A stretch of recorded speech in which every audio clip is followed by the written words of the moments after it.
নমস্কার বন্ধুরা, আমি শ্রাবণী। আমি চলে এসেছি আরও একটি রেসিপি নিয়ে। চলো রেসিপিটি তাহলে একবার দেখে নিই। আজকের রেসিপি সর্ষে ইলিশ।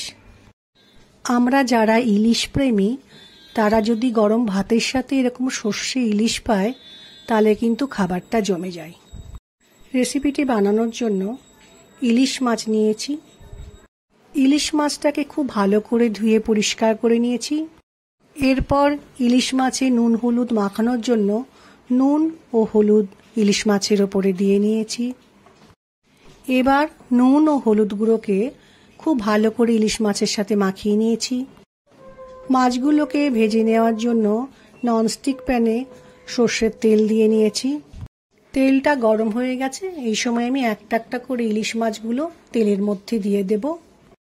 তেলের মধ্যে মাছগুলো দেওয়ার পর মাছগুলো দুটো দিকেই আমি হালকা করে ভেজে নেব।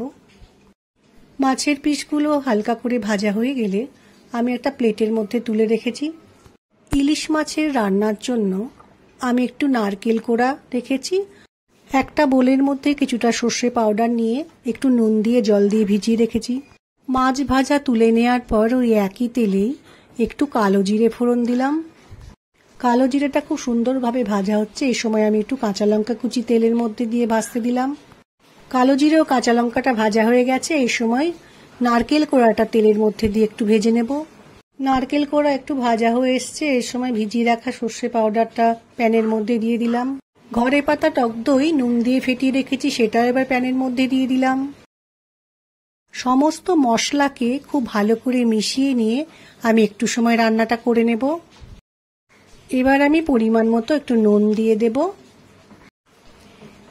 এবার দিয়ে দিলাম হলুদ গুঁড়ো। এরপর ঝালের জন্য লঙ্কা গুঁড়ো দিলাম।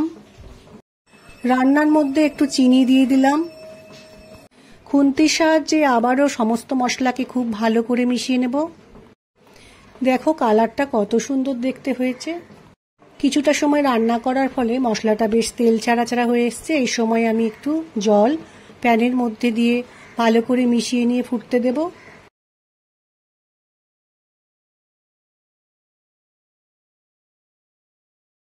ঝোলটা ফুটছে। এই সময় একটা একটা করে ইলিশ মাছ প্যানের মধ্যে দিয়ে গ্যাসের ফ্লেমকে লো করে একটু সময় রান্নাটা হতে দেব।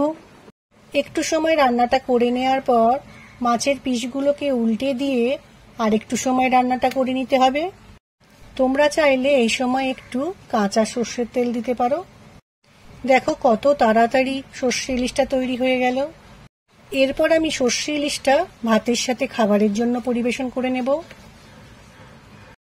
আশা করি আজকের রেসিপিটা তোমাদের ভালো লেগেছে। আমার আজকের রেসিপি ভালো লাগলে লাইক, শেয়ার ও সাবস্ক্রাইব করো। ভিডিওটি দেখার জন্য ধন্যবাদ। ভিডিওটি আজ এখানেই শেষ করছি। ফিরে আসছি আরও একটি রেসিপি নিয়ে।